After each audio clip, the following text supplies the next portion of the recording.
Hey everyone, thanks for joining us on the Travel Japan podcast, where we talk about Japanese news culture and we answer any of your questions about travel.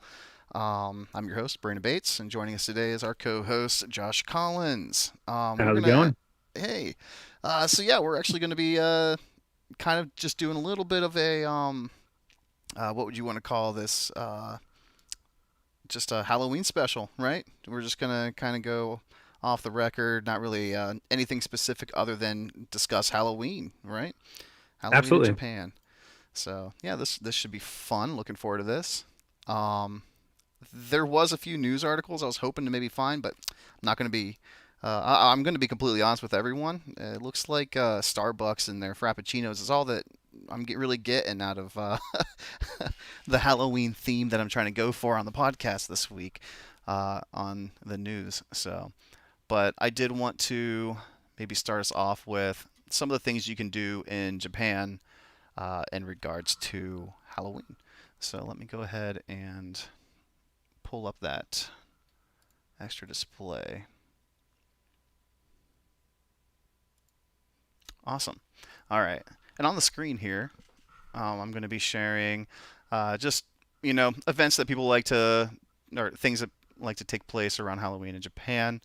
And honestly, you're going to be seeing more of this in like Tokyo, Roppongi, Shibuya, yada yada, the more populated areas, in my opinion. But you're going to see like street parties as we see here. And as I was actually discussing with Josh earlier, it really likes to.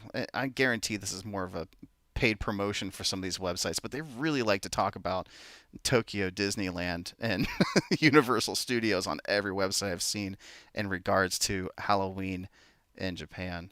Um, but there are some fun events, just like in America, there are fall events. People like to get around, drink warm beverages, eat hot food out on the streets with their family and friends. And I'm not entirely sure. Do they do trick or treating in Japan, Josh?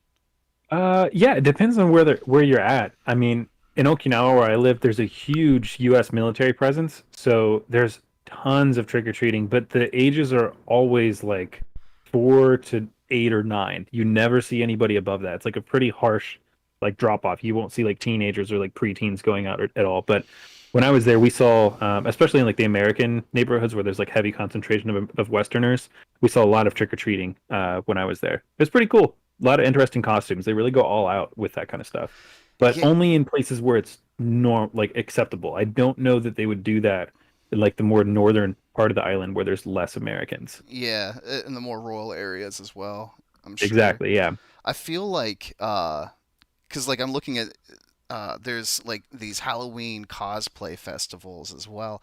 That is Hmm. so interesting because like that's not something you would typically see in the States. Like adults, they just go to like frat parties or whatever, right? And they just dress Yeah. up as whatever they want to A or have a cat, house party. Yeah, they're cat, cat nurse. zombie, whatever. And they just have a few drinks with their friends throughout the night and enjoy themselves. But kids, they go out trick or treat. Hmm. But in Japan, full grown adults are walking around the streets dressed up to the nine, like way better costume fits than you're ever going to see in the States. Because we go to just these crappy, cheap, like spooky stores that we buy like a cheap costume for $20 or something like that, wear it that one night, and then that's it. The kind of costumes you see in Japan are going to be like no different than if you were to go to an actual, convention. Like it's insane. Like this is nuts. It's absolutely gorgeous. Some of the outfits that people wear. I mean, we're talking about Japan too. A lot of Japanese people will take any opportunity to just go all the way out because they're so suppressed throughout the rest of the year that the few times that they're able to just go crazy and wild, they'll definitely do it. Mm-hmm. But this is also like a subculture. When you see people like this, like the I can't think of what it's called. Like there's a certain group of people that kind of dress up like really cutesy with like little outfits all the time. That's definitely a subculture, but you mainly find that in like Tokyo area.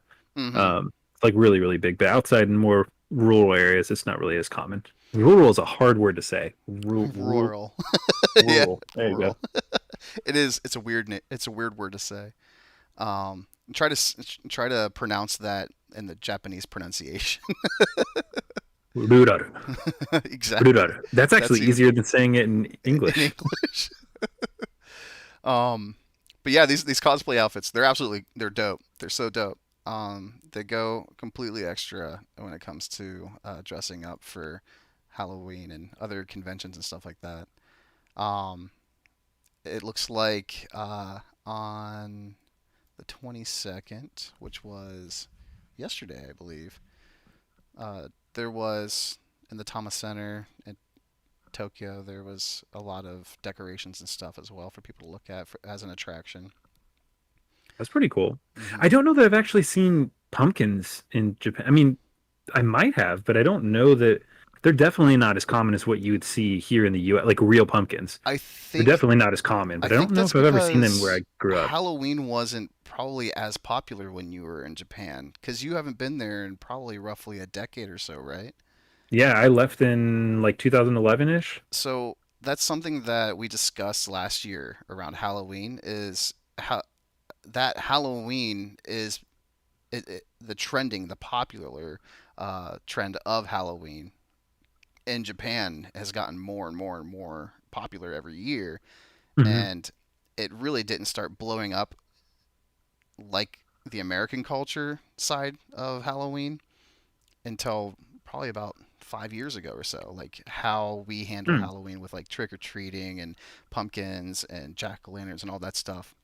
Yeah, It wasn't as common to see in Japan around Halloween time until roughly 5 to 10 years ago. It started becoming more Western. makes sense. So, um, but I mean, why not?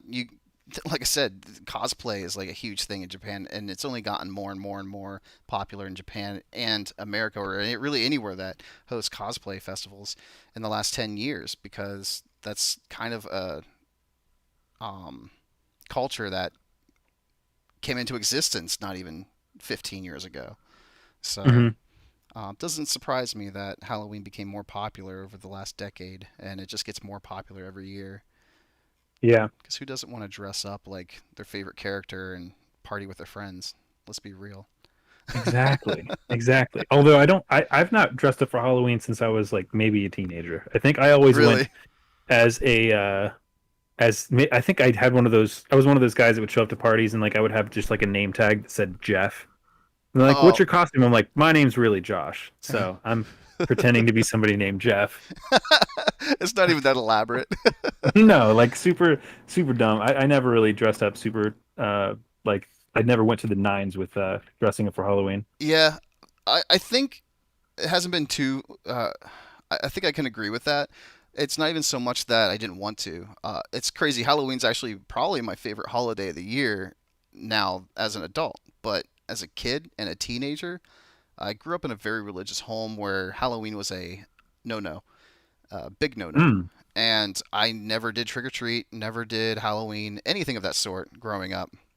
Me and my four other siblings, we really never got to experience it. Uh, Honestly, my parents would send us to like a youth group, like whatever, and they would just give us candy there, and we couldn't dress up. I was like, this is lame. I got It's trick or funny. treat night. So like whenever I became an adult, I remember like the day I turned 18, I dressed up as a traffic cone, like a giant traffic cone. I was just like, this is what it feels like. This I am a feels great. traffic I am cone. a I've lived traffic my cone. whole life for this. You shall swerve around me. That's funny. Yeah, my anniversary is actually on Halloween. I was married on Halloween. Okay, I'm jealous. I want a fall or Halloween wedding so bad, man. So bad. Yeah, it's So, my wife's favorite holiday. So we got married under a tree on Halloween evening. But it wasn't anything weird with like Halloween related stuff. I mean, I wore a suit and she wore a white dress. So it wasn't like we weren't dressed up like pumpkins or anything like that. But yeah. it's kind of cool because every October 31st, people like celebrate our anniversary with us just unknowingly. So, Um, let's see and I'll never here. forget it because it's like super easy to remember Halloween. And this website looks like it's just going over the same thing. And this is actually just jrlpass.com. It's more of them just trying to get people to go to these events with the JRL pass. Yeah, good old capitalism. Like, look at all these events around Japan. Good thing I you're on never went to jrlpass.com. You can just order your tickets now. I never went to anything gimmicky like. I mean, the only like big place like that that I went to in Okinawa was the Chudami Aquarium, which is like one of the biggest aquariums in the world in Okinawa, Japan. Mm-hmm. Um, which I went there a couple times because they've got whales, like multiple whales swimming around in one tank, and it's huge. I mean, you got to look it up. Okinawa Aquarium. It's a beautiful aquarium. That's the only place I ever went that was like amusement like in Japan. I never went to like Tokyo Disney or like any other kind of things like that. I just am not really huge on amusement parks. They're expensive, everything's sticky, and it takes forever to get anywhere. Um, but I mean, you did get to experience the differences between the American and Japanese culture Yeah, firsthand when it absolutely. comes to Halloween. So like, throw me some of your experiences, man. What was it like in Japan during Halloween? So during Halloween in Japan, of course, you had, like I said, because of where I lived in Okinawa, there was a lot of Americans, a lot of foreigners, and a lot of Westerners. There Mm-hmm. was trick or treating like you would find in the US. And a lot, I mean, it was exactly like what you would normally see, except it was more adorable because there's like 6-year-old Japanese kids dressed up like Pikachu and like 2-year-olds dressed up like, whatever Pokemon or whatever, who didn't know how to say trick or treat. So they're like fumbling their way through trying to say trick or treat. They're super shy, and then they're bowing over and over and over again as you give them candy. So it was really great. It was a lot of fun. But aside from that, like it wasn't really a big thing when I was there. And it could be just like where I grew up in Okinawa, like might just be a little bit more like displaced from like the Tokyo scene of like whatever is happening like socially or whatever. Mm-hmm. Um, but yeah, as far as Halloween goes, I don't really remember seeing a whole lot of like decorations for Halloween. I mean, a couple things here and there, but not like how it is in the US. In the US, we go all out where every store is decorated for Halloween. Also, where I live too, like I lived on a tropical island, so there's no, I mean, there's a fall season where like more typhoons will come through, like before the end of the year. But beyond that, like it doesn't get brown, it doesn't get cold, like it's pretty much 65 degrees in the winter, like it's pretty warm. And so I think that might have had something to do with it. Maybe just the geography of it too. Yeah. Like what's Halloween like in Hawaii? Is it all out like it is in every other US state? That's a good question because I even question like what's Halloween like in Alaska or Canada, even though it's Yeah, like Northern America area. I think sure. I think Halloween is handled pretty well and or not much different in Hawaii, I believe. I'm sure it's a little bit more festive in a tropical sense, but I don't Yeah, know. yeah. I mean, that's the thing about Japan too. Like, I mean, where I grew up, because I grew up on a tropical island. So Yeah. whether it was Halloween or Christmas or whatever, like we were always on the beach. So like, I mean, Halloween night, I don't know. It's hard for me to remember because I don't think anything really stuck out at all. I probably like went to the beach with my friends at night and we like ate candy that we found and just kind of hung out like usual. But nothing like no festivals or anything like that. Most of the festivals were like Japanese specific, like Obon and things like that. Hmm. Um, yeah, I guess I feel bad. That's like not a fun experience for Halloween specific, like the day. I remember because like talking to Wes about this, he posted a Halloween video last year, and where he was in Osaka, there was surprisingly a lot of Halloween decorations out in front of people's homes, whether it's just a jack o' lantern or maybe like a spooky ghost like Mhm. decoration or something. So maybe it is a little bit more than you remember today. Yeah, Um, it might be. I mean, it's possible, especially because it's like a very Western holiday. Like mm-hmm. it's not an Asian holiday whatsoever. Like I don't know any Asian country that celebrates anything like Halloween near Halloween. So it's like hard to integrate it into something else, you know? I think it's Um, kind of crazy too because uh, Japanese youth really like American culture too. Like that has a lot True. to do with it. It's kind of like us. Americans love anime. Americans love manga. Everyone Mhm. is somehow while growing up who watches even Dragon Ball Z could be the first thing they watch as that has made them relate to Japanese culture, and then somehow they're hooked and they love everything they can get out of it. But Yeah. it's kind of the same way in Japan when it comes to Americans. It's not just America. There's other cultures that are very popular in Japan, but America's definitely one of them. And it's kind of crazy. They they do love America as much as Americans love Japan. So, Yeah. I used to get a lot of I mean, this is a little bit off topic from like spooky October stuff, but when I first moved to Okinawa, Japan, right? hmm And this is just like to talk about how much Japanese people like American culture. A lot of people do, at least. I guess this is Mexican American culture. So if you said that you've lived in California, correct? Or you've been to California? no, no, no, no. I didn't live in California. No. Okay. Have you Um, been to California before? just not really. It's more like the Tahoe side of California.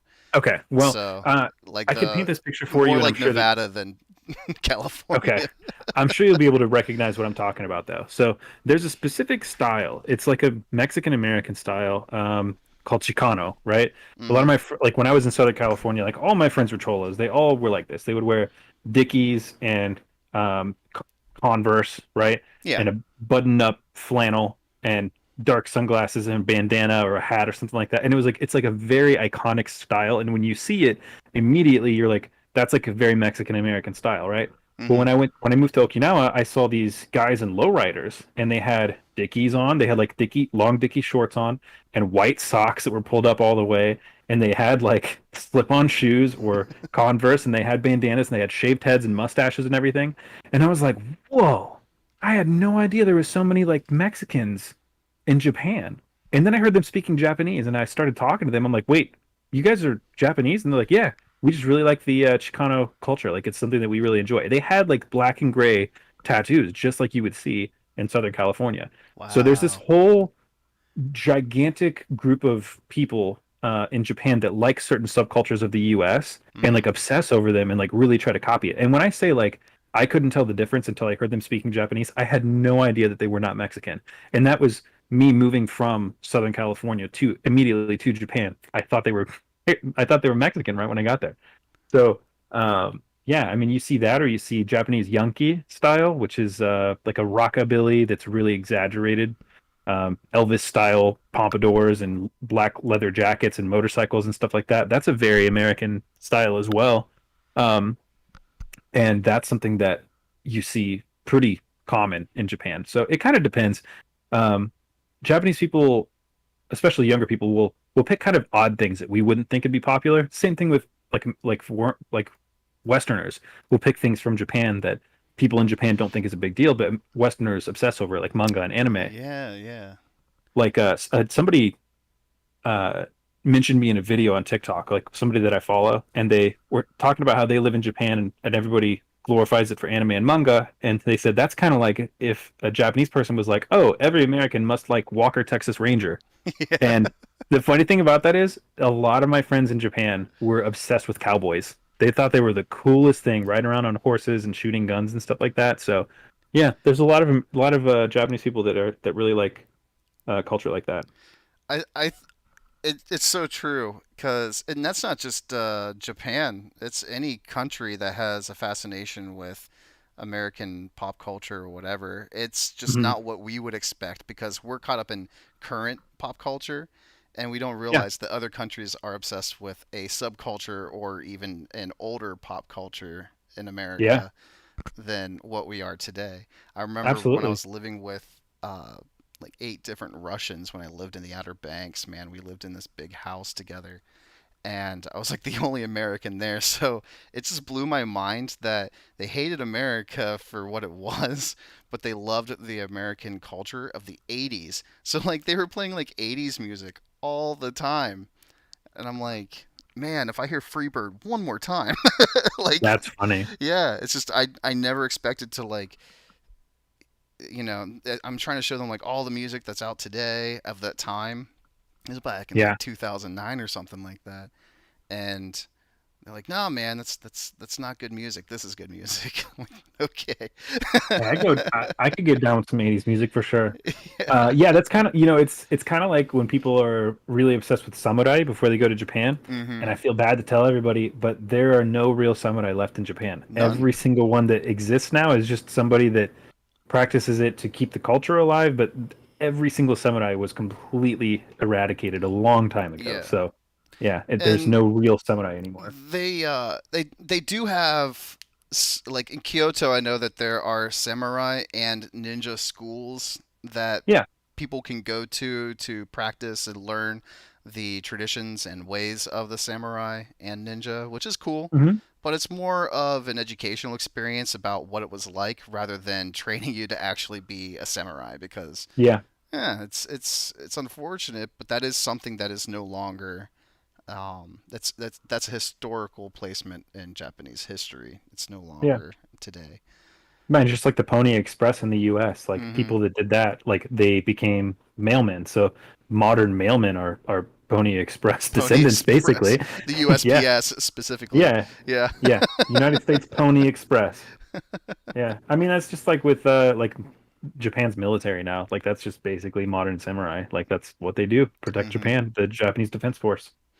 Yeah, it's kind of crazy because there was a time in Japanese history. And we're getting off topic from Halloween, but let's do it. We are. But there's a time in Japanese history where the samurai they protected the emperor and everyone that was of high value in the Japanese world at the time. And then it got to a point where like the samurai said, kind of fuck everybody, right? And they just kind of did their own thing. They started taking over their own prefectures and handling things on their own without the say of the government, and had actually argued with like legit higher ups for a while. And like the samurai weren't always put in place to protect the emperor. They were literally henchmen. They were mercenaries. You would if you can afford a samurai, you paid for a samurai. They weren't really like they weren't like the queen's guard as much as people think they are. Because there was a Mm. long time where they were literally just mercenaries. If you can afford them, then they would do anything you asked them to. And Yeah, I've heard that. it wasn't like a long period in Japanese history, but there was a time where they were literally just, I don't care if you're the emperor's son. You're not paying me unless you want to pay me Hmm. more. And that's crazy to me, because that's everyone, especially in Western culture. You think samurai were there to protect the emperor. No, not not in every case. They weren't. They were in the best interest of whoever paid them the most money for a long period of time. Short period overall in history, but a long period of time uh, during that time that they were. But I think Yeah, it's everybody turns into it sometime. hmm I think it's crazy, like the visuals of or of ninjas. Everyone thinks it's just people wearing black, disappearing in the trees, all that stuff. When ninjas were just farmers that hid in the hills, try to get away from the samurai, and didn't want Yeah. to change, and they just put up traps and stuff to keep the government away from their property. You know, that in Okinawa, Okinawan shouting to you, the Okinawan martial arts, which comes from uh, Kung Fu, I think Shaolin Kung Fu. Hmm. That martial arts uses a lot of weapons that you would find on a farm in Okinawa because Okinawans were not allowed to have any weapons whatsoever because they were not considered Japanese because they weren't. They were a completely separate kingdom when Japan took them over. So the only way they were able to defend themselves was with like hoes and like farming equipment. So if you look at any sort of like martial arts demonstration out of Okinawa, you'll see a lot of really interesting weapons that they use for that. It's kind of cool. Yeah, man, you got to find those resources and stick with them. Whatever works best for you. Sure, absolutely. All right, let's hop back over to Halloween stuff before we Yeah. go too far off. Yes. I want to hear some more of your stories, some things that you shenanigans. Give me some shenanigans. What you Some you and your friends shenanigans. do? Yeah. Okay, sure. So, there are a couple stories that I usually tell when people want me to tell them something creepy about Japan, like a scary story or whatever, right? So, Mm-hmm. I'll start off with like a really tame one, and then we'll work our way up to like a big, scary, creepy story about a haunted hotel that kills people and a monk with a scythe that scares people away. So, first Bet. story. It's supposedly a true story, but I don't remember who this is about, like what famous person this is about, but it was going around when I was in high school. So, apparently there was this famous actor in Japan, and this one's I don't know, it's kind of creepy. It's not really a spooky story though. There was this actor in Japan who's really famous, and he was constantly out doing like signing things and doing press gigs and filming and going overseas and doing whatever. And finally, he had a couple weeks where he didn't have anything that he had to do. Like he specifically blocked out this time to just go home and chill.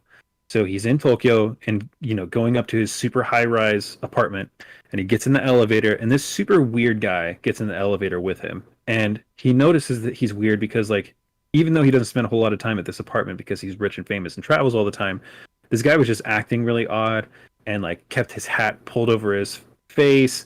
And he noticed like he had a couple scars on his face. Like he just looked weird and he didn't fit in at all. But he kind of brushed it off. He's like, whatever, I don't care. I'm just going to go home and chill. So he goes up to his apartment or penthouse or wherever and falls asleep after he drank a bunch of beer and hung out, right? So he wakes up the next morning to cops banging on the door. Apparently, like somebody in the building was murdered the night before, and they were asking anybody if they had seen anything. And he's like, no, I haven't seen anything. And so they left. And then a couple hours later, another cop comes back and knocks on his door. He's like, hey, I'm just following up. Just wanted to make sure you didn't like have any information whatsoever that could have, that we could benefit from because this person was murdered. So did you see anybody weird? Did you hear anything that was odd? Like, did you notice anything whatsoever? And he immediately thought about the weird guy that was in the elevator behind him who kept pulling his hat down over his eyes and had the scars on his face. And he was about to say something, and at the last second, he's like, if I say something right now, I'm going to get dragged into this. Like, I'm sure there's already press outside. If I say, yes, I saw him, I'm going to have to go and write a statement somewhere. They might take me to the police station, and it's going to be all over the news, and I'm going to lose these, like, precious couple days that I've got left to just chill. So he thought about it, and he's like, no, I didn't see anything. And the cop's like, all right, thank you. And then he notices, like, as the cop walks away, he's got scars on his face. And he's like, wait, was that the guy that I saw before? And I guess they caught him later on. And it Hmm. turned out that he was acting like a cop, going around to everybody who potentially saw him. And if they said that they saw him, he would murder them. Oh my But this actor, gosh. yeah, this actor supposedly got away because he's like lazy and didn't want to file a police report, or not lazy, but he didn't want to file a police report and have to like deal with the press. So he's like, nah, I didn't see anything. Like escaped death by, yeah, just wanting to hang out and go to sleep. And I don't know if that's a true story. A Japanese friend of mine told me that, and it could be a story from like the 70s. I have no idea, but it was something that Here's went the around my thing. school for a It while. genuinely would not surprise me because whenever it comes to crime that is in Japan in comparison, honestly, there's some crazy crime that's in America too. It's just not like headlined on any of the news. But Hmm. Japan is not biased towards what crime is posted on the media over there. Oh And no, if you go not to at all. japantoday.com and just japantoday.jp, wherever you look up stuff on the internet, if you go to Japan Today and go to their crime and you just scroll through it, some of it terrifies me, man. And some of Oh it's yeah, hilarious. I'm like, how did some guy rob his own store? He put on a mask and robbed his own store, and he was caught because his own coworkers recognized his voice. You know what I mean? Stuff like that. yeah. And it just, I don't know, it blows my mind. It's and one of the weirdest things that seems to be a trending crime in Japan is that people will either claim insurance money on their dead relatives that are old and they just keep their corpses in their apartments for months if not years, Yeah. or women don't want to keep the babies that they have and they put them in lockers at Shinkansens and then leave them. That's absolutely I never insane. heard about that. That's terrible. That's terrible, but that's something that's genuinely more common than you think it is. If you look at the Wow. news, you'll see it at least once or twice a month that's Yeah. something that's in the news and their crime Yeah. on the crime, and it's just like, wow, man, it's insane. Yeah. So when you're telling me the story, it sounds crazy to me on an American point of view because that's something that I wouldn't expect to see happen in the States. But at the same time, I've read some crazy crime that happens in Japan that your story really wouldn't surprise me if it was true. But another thing is I've been spending these last 2 3 weeks with Hannah watching these like true crime documentaries, and I'm seeing how some of these criminals handle things that got like unsolved murders and stuff like that, unsolved Uh-huh. crimes, and I'm just like, okay, it blows my mind that some of the people did the things they did and got away with it the way they did it, and that yeah. So to dress up Yeah, as a cop, go around and kill people who said they recognized you, that doesn't surprise me. I could see yeah. someone pulling that off if they were, if they had the intellect to think of that idea. And like and the thing about Japan is like it's got Japan has a very, very low crime rate. Chances are, if you're listening right now, Japan most likely has a lower crime rate than whatever country you're from. Like Or even the almost city that you live even the in. city that you live in. Yeah, I mean, Japan has an extremely low crime rate, and yeah, I get a lot of people that try to argue with me about that. Hmm. Like a lot of people will say like, "Oh yeah, but there's like a high number of sex crimes in Japan." I'm like, "Well, actually there's a much higher number of sex crimes in the United States." So Much when you're higher. saying a high number, what do you mean by high? Like any number to me is unacceptable, Yeah. but like when you say high, what are you like comparing that to? The US, the UK, Germany? Like where are you comparing that to? I'm Your not sure. hometown. Yeah, Yeah. exactly. And then I've had people say like, "Oh, well, it's unreported, and you just don't know." I'm like, "Well, if it's unreported, then I would have no idea how much there is where it is not." So like, And I don't neither know. would they. If it's Yeah, and I'm unreported, sure then it's that unreported.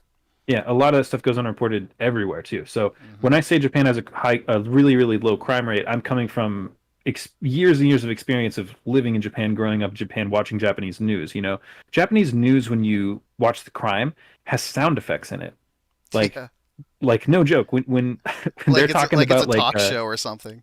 yeah, like when they're Yeah. talking about like somebody embezzled money from this place and the criminal got away, they'll like zoom in on the apartment where he was living in and it'll be like dun dun dun. And they'll like you keep talking about it. It's like Yeah. comical how they treat it. But when Japanese people snap, like when you have the average like A salaryman that worked shut 80 yeah, hours a week. or a shut-in who hasn't Yeah. left his apartment in a long time Mm-hmm. and they snap, they go all out. And they caught a serial killer in Tokyo a couple years ago.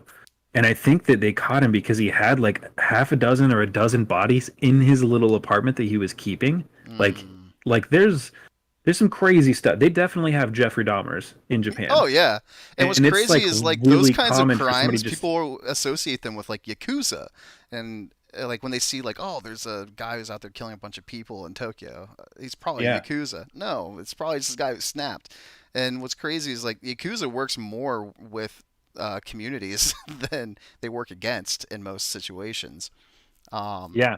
the yakuza was there during most of the huge crises that's happened in Japan before the governments were whenever it came to relief. Hmm. And whenever it comes to like someone's out there murdering a bunch of people in like Hmm. downtown, Osaka or whatever, it's more than likely someone who just said I've had enough and just went. Yeah. And that's how it And it's happens in most cases anywhere though. true. And then there's also like the aspect of like really heinous crimes in Japan that you wouldn't expect from that group of people either. Like there's this girl who's really famous. It's like a really famous murder case in Japan that's like the Japan's version of the Black Dahlia murder, except they know who did it. They caught them. I think what was it? Furuta Junko, I think. Gotcha. Furuta Junko is her name. Don't Google this. If you're listening, don't read up on it. Yeah. It was a girl who was like tortured for like Mm. over a month by her own classmates before they killed her. Wow. And yeah, I think they were like teenagers. I think that they were like 15, 16 years old or something like that. And like multiple people knew about it and were engaging in torturing this girl before they killed her. And like there's stuff like that that happens that's like almost indescribable and it's definitely not something that you can define why it happened. Yeah, it's weird. I mean, I'm not saying that stuff doesn't happen in the US, but in Japan, like it seems like weird stuff like that kind of happens semi regularly, where like you get weird, horrific crimes that happen when you really wouldn't expect it. Like it It's doesn't it's come either from, no crime or crazy crime. yeah, yeah. There's like barely an in between. It's True, not. It's true. not. It's not like an in between Um, crime. Yeah. yeah, but if we want to talk more about like creepy, spooky things related to Halloween, I do have another story. That's more of a like Halloween like story. So the first story that I told was somebody else's story they told me, but this one is actually something that I have firsthand experience with. Um, so in Okinawa, there is this hotel. Maybe you can pull it up on the. Let me try to Google this really quick. Hotel Okinawa Haunted. I can't remember the name of it. There's an unfinished abandoned hotel, the Nakagusuku Hotel, um, in Kita in Okinawa. So it's a handful. But if you pull up picture, if you could find it and pull up pictures of Can it, you repeat the name of it? Nakagusuku. Yep, got it. I Yep. got the So Wikipedia for it. cool. So the story goes, and I don't know if this is going to match up with Wikipedia or not, but the story goes that somebody was building this gigantic hotel resort, and it's in a beautiful location. It's right next to a temple. It overlooks the ocean in Japan, in Okinawa.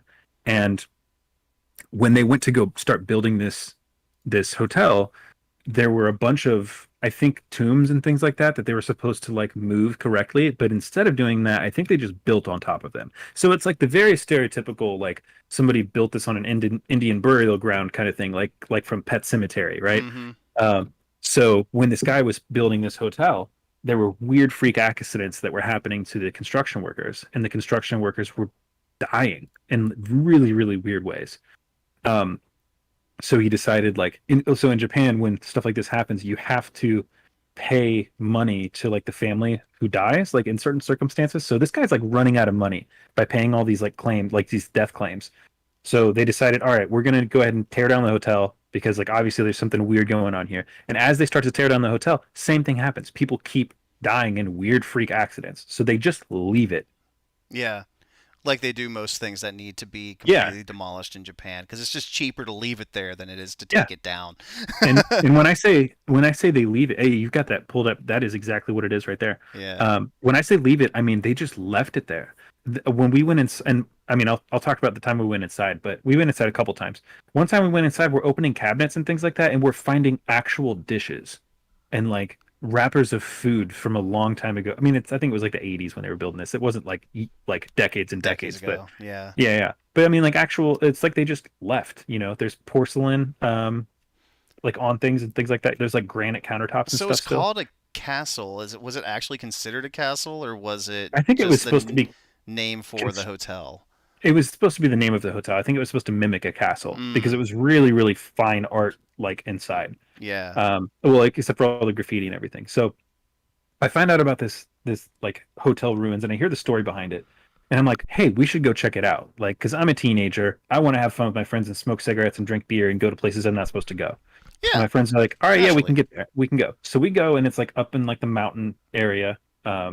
And when we get there, my friends are like, all right, there's two options. We can either go in the front way, and if we go the front way, we have to park our cars off to the side. But if cops see our cars there, then they're probably going to come in looking for us because nobody's supposed to be in there.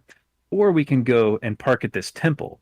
Now, this temple, the only downside about the temple is there's a monk in there that will chase you off with a knife because he's trying to keep people from getting killed by the evil spirits in the hotel. So if we go during the day, he might leave it alone. He might not. If we go during the night, he'll definitely run after us.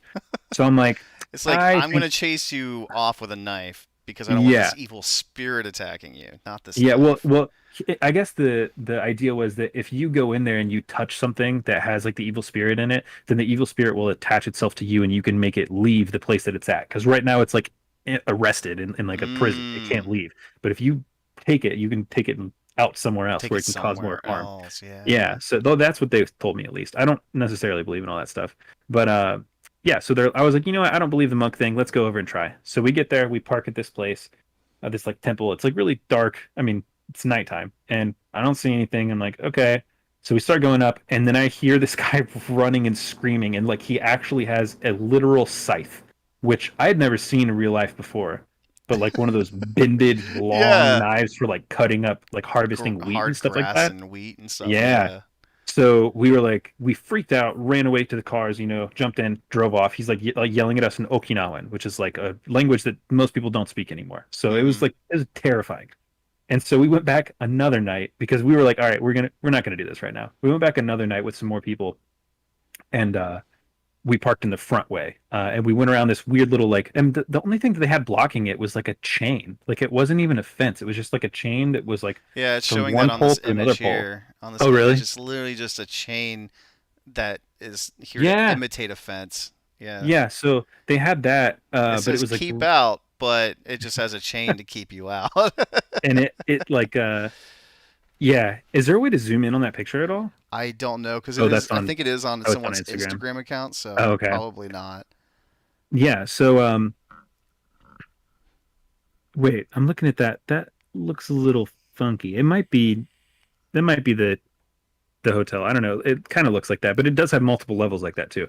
So it could be, but it looks a little different. It's the same image that I saw on two different websites and Okay, on the cool. Wikipedia. So Got it. it's So more than likely an angle you weren't familiar with when you it entered. could be. Yeah, because Yeah, the other way where we went through, like where there's like a shrine area or a yeah. temple or whatever, we had to go through the woods to get there. And this Uh, other way, it was so you like probably went a there back was, way.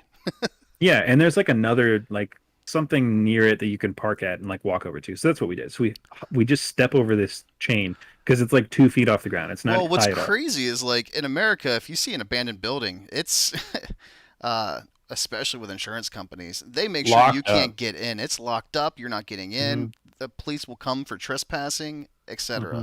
In Japan, they don't care. The local governments are like, if you enter and you get hurt, that's your own discord. That's your own problem, you Yeah, know, and that's your fault. they don't pretty much. they don't care if you enter these abandoned buildings, which is another reason why I think it would be really fun to go to Japan during this time of year so that I can explore some of the abandoned buildings and hotels and stuff that were booming in the 90s that people kept building, but then like whenever they went through like an economic collapse like we did in '08, where the bubble just crashed and like collapsed the economy a little bit. That happened in Japan in the 90s, and like all these structures and buildings and hotels and casino like buildings were going up in the 90s, and then everyone was like, oh, we can't afford these, and we're halfway into building these buildings, or they were completely done and they just didn't open them yet, and they just left them. They literally just they just left them there to Yeah. rot and abandoned. And you can explore a lot of buildings or homes or hotels and stuff like this in Japan, and the government does not care. But if the roof collapses on you and you get killed or injured or anything of that sort, it's not their fault. It's your fault for doing it. So Yeah. So when we get to this hotel and we hop over the chain link fence, like it's nighttime. So we've got flashlights. I think this time when we went through this way, I think somebody may have had a camera. That might have been a different day we went. Something weird happened with the camera too. But anyways, so we walk in and I mean it is creepy. So even though I didn't really think anything of like actual spirit stuff, I mean it's still creepy. You always wonder like what kind of weirdos are hanging out in places like this. You know, probably yeah, other teenagers though. So or homeless people who are just looking for or homeless people, shelter. yeah. I mean, Yeah, but this place is like not like by a super populated area, so like you hmm have to like try to get to this place, you know. yeah. Um, A homeless so person's not just gonna get a bus ticket and go all yeah, around there's like it. not anything to eat around here at all. So, Yeah. um, so we're walking around, and I just get this really weird feeling the whole time we're in there, and like we're all playing, trying to play the macho thing where we're like, oh, I'm not. Are you scared? Oh, I'm not scared. But like we're all kind of like feeling uncomfortable. Well, my friend Sean, who's half Japanese, his mom's Okinawan. His dad and his mom split before he was born, I believe. hmm He's in there with me, and he trips and falls like in the middle of this hotel, and like we're like deep in the middle of the hotel, right? He Yeah. trips and falls and cuts his hand open, and it's Woo. bleeding. Like he's gonna need stitches. So we Yeah. all decide like, all right, maybe it's time to leave. Like it's the whole like creepy spirit thing is not like a big deal, but like Sean's bleeding. So I took off my shirt and wrapped it around his hand because he was bleeding so much. Like that's how it was not a small amount of blood at all. hmm I had blood all over his jeans and everything too, and it was like directly in the palm of his hand. So as we're walking out, we get separated, and I hear somebody calling my name, and it was like a Japanese accent, so I thought it was one of my Japanese friends. And I turn around, and there's like no one there, but it sounded like somebody was whispering, like 2 feet away from me. So I Ooh. start to feel a little uncomfortable, like my hair's starting to stand up, and it's going up, and I'm like speed walking to try to find where my friends went. And this is like 2008 maybe, so like no smartphone flashlights. We're talking flip Yeah. phone, like really bad flashlights. hmm And then like the light of your If your cigarette is flip probably phone about even the same. had a flashlight. True. Yeah. So I finally find my friends again, and my friend Sean said the exact same thing. He said that he heard somebody saying his name that sounded really close, but like he didn't hear them at all. Like it was a Japanese accent, so he thought it was like one of our friends that was with us, but like he didn't see them, like even though it sounded like it was right behind him. So we all kind of like speed walk, like halfway run out, and like we feel like we're being chased as we're leaving. It was terrifying. And here's the creepiest part of this whole thing is when we get out and we're like out of the actual hotel thing itself. I asked Sean how his hand's doing because we're gonna go somewhere to get his hand cleaned up because it's really bad. And he peels off the shirt to like look at his hand to see how bad it is, and his face is just like looks like he's gonna throw up. And I'm like, what? And he shows me his palm, and there's not a scratch. There's What? nothing. No No scratch, way. no cut, no gravel, no bruise, nothing at all. And I'm like looking at this shirt that I gave him. I mean, it's not like it wasn't like soaked in blood, but it was like a bad nosebleed amount of blood. Yeah. And I'm like, was it your other hand? And we're like looking at his palm. We're like stretching his skin to see if it was like a hairline cut that we just couldn't tell. But like there's nothing, like absolutely nothing. Not on his arms, not on his hands, not nowhere. Even the next day at school, like we're still talking about it. And like my shirt has blood all over it, and there's not a cut anywhere. And Hey, yo, that's after that, we're bizarre. like, That is yeah, bizarre. after that, we thought, yeah, there's something creepy about this place. And then we heard stories of I guess some American military guy was standing on the roof because it's pretty easy to get on roofs in Japan. So he was Hmm. on the roof of that place and fell off and ended up in a coma. But I guess when before he like completely went out, he was asking who pushed him because he said somebody pushed him off the roof, but there was like no one anywhere near him at all. But he felt somebody push him. So yeah, I mean, there definitely has been people that have been in there who have been injured, but that was just that's the creepiest thing I've ever seen where I see somebody bleeding and then we leave and all of a sudden there's no injury. It was You know, just that kind of makes me think of like unexplainable. some Spirited Away shit where like after they crossed a certain point, like the world around them changed to like that hotel that takes care of spirits that was actually like an abandoned amusement park or whatever, or an Oh abandoned yeah. uh and they leave and it was like nothing happened, but the girl had memories of that entire experience. You know, Hmm. it's kind of like you guys crossed that fence line. You entered a separate dimensional plane. You got cut whenever he came back over that fence line. His hand was fine. Yeah, I It's know. spooky, man. That's so weird. It was terrifying. Woo. Um yeah. I, So I, I will admit, like, because I grew up in a small, middle of nowhere, I guess you can call it Hicksville, Ohio. You know what I mean? Like, yeah. corn fed, middle of nowhere. Everything around us is Amish country around the Hmm. small town I was in. And there was a lot of abandoned houses and buildings and stuff like that where I grew up. And we would try Hmm. to explore them as much as possible. Unfortunately, the stuff we explored when I was a teenager is no longer there. They were demolished, taken down for safety and all that stuff. Hmm. But because America does handle abandoned buildings a little bit more seriously than Japan Yeah, does. that's true.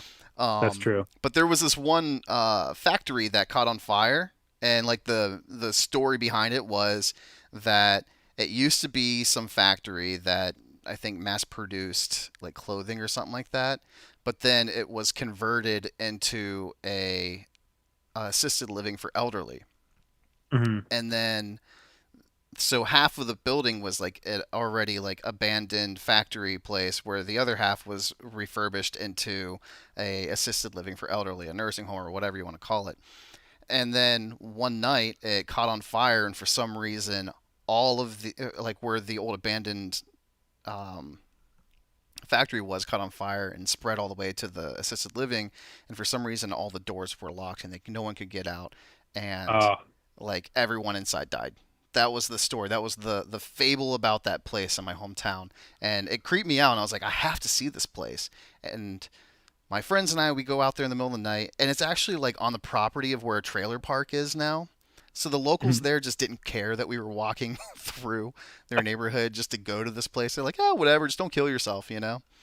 Yeah. And it was pretty far out there, in the countryside. So again, no one cared. We are walking around, and it was a little rainy that day, but every single time we stopped and stopped making noises, we heard footsteps in the distance coming closer and closer and closer to us. And then when we turn around, there was nothing there. And it creeped us out so much. That was one of the few bizarre experiences I had, like dealing with like quote unquote like haunted. And we actually did this around Halloween as well. And the stories felt more compelling and real because whenever we were like searching through the assisted living area that used to be a nursing home, there was a giant pile, I'm talking like almost 10 feet high, of clothes, shoes, pants, whatever, just people's clothing stacked completely uh, to the brim, and they were charred and had fire marks all over them, and they smelled still after like years of not being exposed to a fire. Mhm. And it's just like, why are there so many clothes piled up here and shoes and That's people's creepy. belongings, and they all are like half caught on fire? It was just creepy. Yeah, for sure. But That's like very hearing the creepy. footsteps come from behind us when we stop moving, and when we turn around, there's nothing there, and then we would like keep on walking, and then we would stop, and then you would hear the footsteps coming closer again, and you turn around, nothing was there. It happened to us like 3 times. Really Mm, spooky. But we just told ourselves it was the rain, like it was just raindrops hitting the ground that was getting closer, but it distinctively did sound like footsteps. It was really creepy. yeah. So, yeah, abandoned places, man, they'll do things to you. Whether or not like you actually experience it or not, your brain can trick you too when you're in like high stress level locations like that, Oh, for for sure. sure. Absolutely. I've got one more haunted-ish thing, like story about Japan, right? Hmm. To fit in with the spooktacular Halloween episode. Give it to Don't me. call it that. Please don't call it that. That was a terrible name. I think I stole that from like South Park as a joke or something. Spooktastic. It's spooktastic. There we go. So this story is a story that was told to me by somebody who was with me at the hotel. So I have no reason to believe that they were lying about this, but I was not there for this. So in Okinawa, I mean, maybe the rest of Japan too, but I mean, I traveled all over Okinawa and like explored everywhere, so saw this a lot. In Okinawa, when you find places that are supposedly haunted, where terrible, weird stuff happens, there is oftentimes a sign by the Okinawan government that basically translates to like loosely to, hey, if you do something stupid in here and decide to go in here, even though we're telling you not to, and you die, you can't sue us because we already put up the sign and we said, hey, it's dangerous, don't go in here. Hmm. And there are two places I've seen that sign that stick out the most. The first place that I've actually been to, and it's a tomb, and no one really knows like what the whole story is behind the tomb. But in Japan, when you die, it's very different than the U.S. In the U.S., almost everybody is either cremated or buried, and when you're buried in a casket and you're put in a cemetery, right? You have a headstone of some sort that marks where you died, or you're cremated and people either spread your ashes or keep it in an urn for a long time. Hmm. There's like the two only ways that I know that people deal with death in the United States. In Japan, everybody's cremated and their urn is put in a family tomb that's made out of stone. Yeah. So you'll find the plots of land where there's a lot of tombs. You'll also find like family plots of land that might be attached to the house that have a tomb in the back. But it's always tombs. It's never a cemetery. Well, I saw one of these signs at a tomb, and this tomb was different because it was like out in the cut, like it was off the beaten path and like in a weird location. You had to walk up a hill to get to it, and then down some stone stairs into the middle of the woods. And there was nothing around it. There was no sign. I mean, the sign saying, don't go in here. If you die, it's not our fault. There was no signs like saying who it was. There was no name at all on the tomb either. And the story was said that there was only one person in the tomb and that they had either done something so horrific or had something so horrific done to them that their family did not feel comfortable keeping their urn in the tomb with everybody else. So they made one specifically for them because they were like, I don't want to mess with this whatsoever. So I don't know if it was an innocent person that was brutally murdered or if it was a murderer, but that was one place I saw it. The other place I've seen this was at a haunted hospital from World War II. Real quick, I have on the screen right now just what those Sure. essentially the tombs look like. Yeah, they're beautiful. Yeah, they have absolutely beautiful like I guess you can call them graveyards essentially, right? Hmm.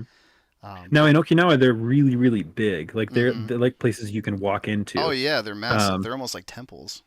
yeah, and Yeah. like it's usually just like one family. It might be the size of like an outdoor shed that you might find in a backyard in the U.S., but it's made out of stone. Stone, yeah.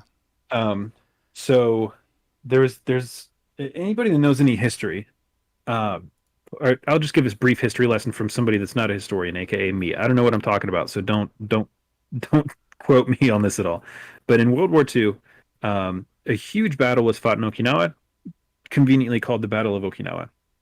Now, the Japanese government, from what I was told, told Okinawan citizens that if Americans catch you, they will eat you alive because they're cannibals. So they're going to kill you and eat your children and do terrible stuff to you. That's So some don't let them propaganda catch right you. there.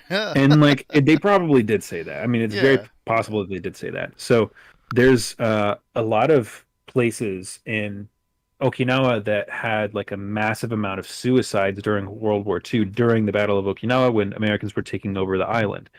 One of those places is a cliffside, and another one of those places is a hospital. So in this hospital, this was a little bit different. This was forced um, unaliveness, forced suicides by the Japanese military. So what happened was they had this hospital, and there was a bunch of civilians and a bunch of military people there that like couldn't fight anymore or couldn't run away. You know, old people, sick people, people that were injured, and America was taking over Okinawa. Like Okinawa was lost to the Americans, and they're like slowly like coming over. They're taking over the bases and stuff like that. You know, so it's only a matter of time before the Americans show up to this hospital. And whatever general or colonel or whoever was there decided that to um, Today we're commit talking about suicide heavy was going to be metals. better than be captured by the Americans, which is something that happened a lot with Japanese military because Japanese military have the mindset of never ever losing, and if you lose, it's such a disgrace. Actually, Japanese in general for a long time had that Yeah. that you would rather die than feel that shame. So The he decided that honor. yeah, he decided he was going to make sure that everybody abided by that, regardless of whether they wanted to or not in this hospital. So he ordered his soldiers to use grenades and bullets and bayonets to make sure that everybody suicided themselves involuntarily in this hospital. And then when Americans found it, they were like, "Oh my gosh!" Like it was just nothing but piles and piles of bodies. Um, Now, I never went into this hotel, but hospital, but a friend of mine did, and this is what he described it as.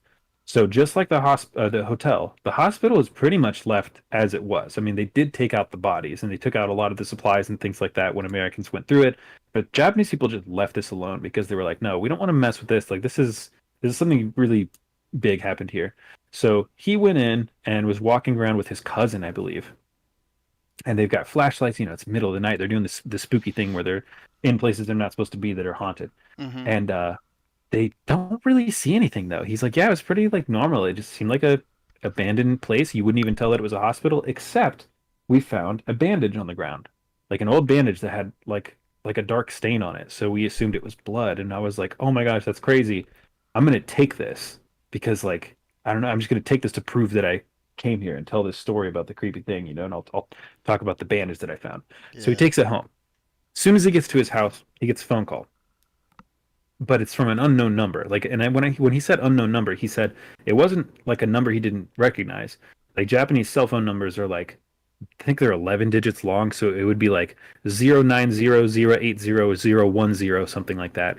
So it'd be like 09099554156 or something like that. Yeah. But it's like nothing. Like it's his phone's ringing and it says phone call, but there's no number whatsoever that shows up. It doesn't even say unknown. I mean, this is a long time ago. Flip phones, right? So he answers the phone and he can hear somebody talking, but it's really, really quiet and he's not sure what they're saying. So he hangs up. A couple minutes later, he gets another phone call. Really, really quiet, but he can kind of make out a couple words and they're saying like please and where, and then that's all he could understand. But they're speaking Okinawan language, which is again, this is not a dead language, but not a lot of people speak this language anymore. It's like old people and little kids speak this language. That's it, and they don't speak it Hmm. fluently, and like they only use it like as slang here and there. And then he answers the phone a third time, and he hears somebody in Okinawan say, "My bandage, where is it?" Which would sound something like "Wano what is it? Hote or hotai? Wano hotai dokoyami." So it's like this really like deep voice saying that over and over and over again. And Who? he gets freaked out, but he's like, "Oh, this has to be my cousin. Has Yeah. to be my cousin." Who else knows So about this bandage? yeah. Yeah. So as he's on the phone with him, you know, he runs into the room where his cousin's in, and his cousin's like watching TV or something, like not on the phone at all. And he hears the voice still in the phone. And so he's terrified. And he tells his cousin what's going on. And he's like, I didn't tell anybody. He's like, you had to tell somebody. Like somebody has to know that I took this thing. And he's like, I didn't tell anybody. Like we've only been home for like 20 minutes, and I don't know what you're talking about. So the next day, he's like trying to ignore it, but he keeps getting phone calls, like once an hour from somebody that's like moaning, like, please give me back my bandage. So on his way home from school, he like, because Japanese people like they'll take like the regular bus or whatever. He Mm-hmm. decides to go an extra couple stops over to where this hospital is, and he runs, opens up the door, throws the bandage in, shuts the door, runs back to his house, gets back there all sweaty. Phone call stopped. Never got a phone call about it again. And he's like, you know, from that day on, I decided I'm never, ever, ever taking something that's not mine, and I'm never messing around with haunted stuff. And then he went to the hotel with us and saw my friend bleeding, and like with no cut. So I'm sure that he's not a very bright guy. Yo, that's like some ring shit right there, though. Like Hmm. getting a phone call about like what's whatever is undead calling you about, Yeah, disturbing their unrested soul. definitely Oof, sounds like a movie for sure. But Japan is a very superstitious country, so you'll hear very. stories like this all over the place. And Okinawa is the most superstitious part of Japan. So I lived in the most superstitious part of the world. There Yeah. is so many superstitions in Okinawa that it's hard to get to all of them and hard to tell all the stories at The once. superstitions in Japan vary from stories like that all the way to Jesus dying in Japan. Like Hmm. it blows my mind just how many different types of superstitions there are Yeah. all throughout Japan. Toira no Hanako, the Hanako of the toilets is a big one. There's I've superstition heard about about the yeah, super Memento Mari, who we're going to have as a guest here in the soon future. She's uh told a very good story about exactly that on her TikTok oh really? channel. Yeah, it's a I great gotta check that video. out. It's a great video. They've got superstitions in Japan about like the spaces in between cracks, right? So like if Hmm. you're sitting on a couch or a desk or whatever, there's a space between the couch and the wall, or a desk and the wall or a table and the wall. And like every now and then you might get a weird feeling like a hand might be able to like reach down. Like if you're sitting on the floor and your butt is up against a couch, but the couch is raised up an inch. Like, what if a hand could just slide out and like grab you or something like that? Like, Whew. there's stories about things like a specific being that lives in the cracks of things. Like, Those they are some have spooky superstitions for superstitions, man. everything. I'm literally sitting on the floor right now with my back up against a couch that's like raised off the ground. So I'm checking. I'm gonna put my hand underneath it just to double check. I'll do the bad thing. Ah! Grabs you and Yeah, pulls you under. yeah, yeah. They've got weird ones. Yeah. I think so. Here's something I want to do as well. Real Hmm. quick. I do know that analytic wise, roughly 12% of our listeners are from Japan, Oh, cool. and I wanted to tell like a really fun American haunted story that I got from my hometown growing up. Oh yeah, let's do it. So, like I said, I live in a small corn-fed, middle of nowhere Ohio town, and there's this one fable around this one grave site called the Warlocks Grave. Now, apparently, way back when, uh, supposedly around or not too far after the Salem witch trials, which somehow spread all the way even up to Ohio, there was a story about this warlock who the people wanted to, execute, and they were going to cut off his head. Now, he was actually a pretty wealthy man, and he already had like a grave site and everything planned out for him. So he had a full size tomb that his family prepared for him after he died. So he actually had like a walk down into the ground full size tomb with a, you know, stone casket for his body whenever he died. But he apparently claimed a curse before they cut off his head as his final words, that his head will slowly work its way back to his body, and whenever his head reattaches to his neck, he will come back to life and kill everyone in every generation of the families that killed him. And that's pretty cool, right? Well, Yeah. apparently, historically, as it's told during this rumor, they've, would do x rays on this guy's tomb after they filled up his tomb with dirt because they didn't want him coming out of his grave. And they noticed that his head was actually slowly inching closer and closer to his body or to his shoulders. So they didn't want any precaution. They want to take care of all these precautions possible after 100 years or so of him being killed, and it's been told that his body was pretty much broken up into multiple pieces and then spread all throughout different corners of Ohio so that his body would never be whole again. So apparently his torso and his arms and his legs and his head are all in different locations around Ohio, says this, fabled tale. And the original site of his grave was just outside the town that I grew up in.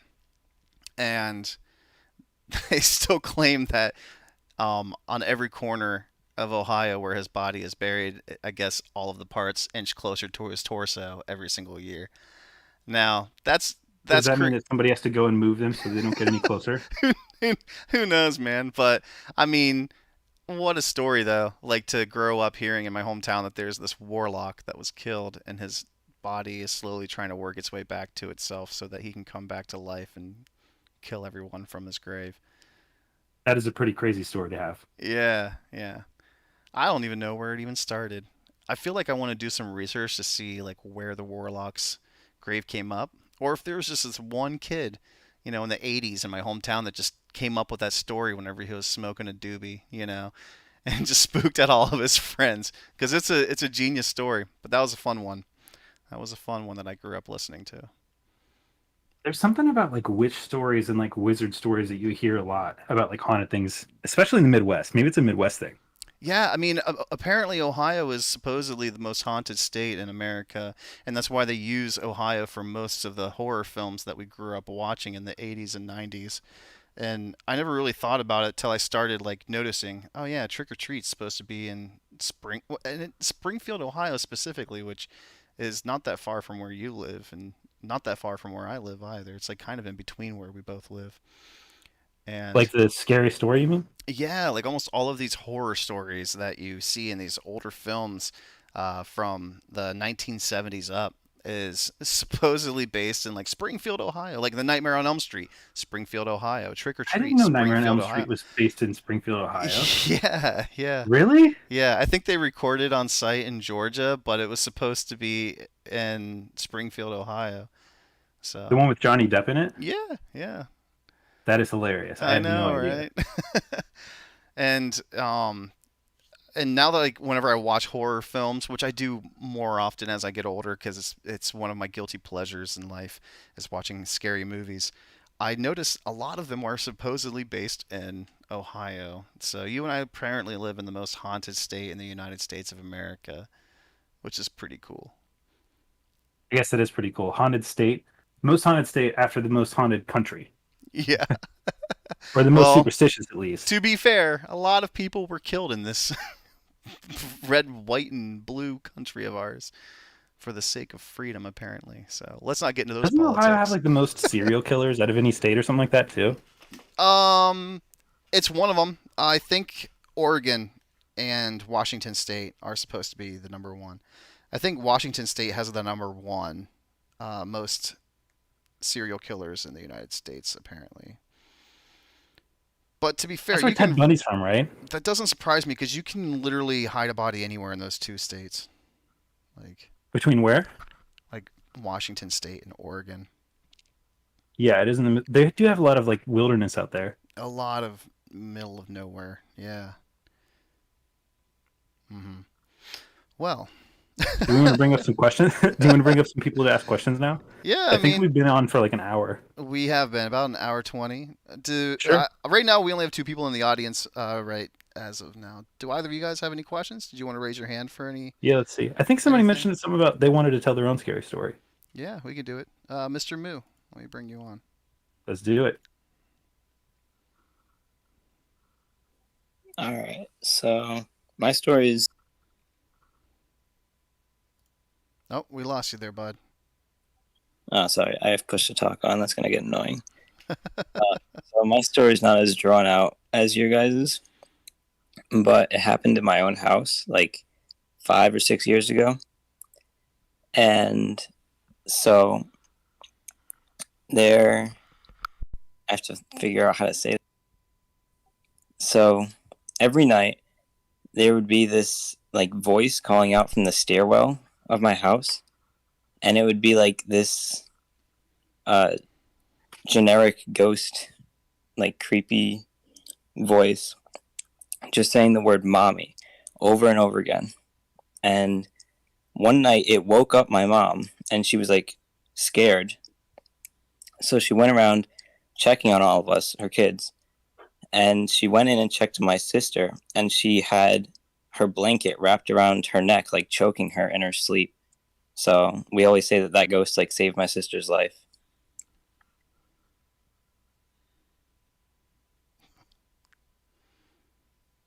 You still there, or are you done with your story?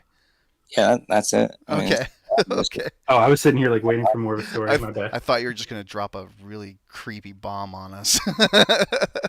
No, dude, but that's still Oh, in creepy real for life. real. To hear like anything in your house that's unfamiliar, that's creepy, man. yeah, I mean, just every once in a while you still hear it, but it's just creepy. Yeah. Woo. All right. Well, thank you so much, Mr. Moo. I'm gonna bring on Chris for the next one. Looks like his hands up. Cool.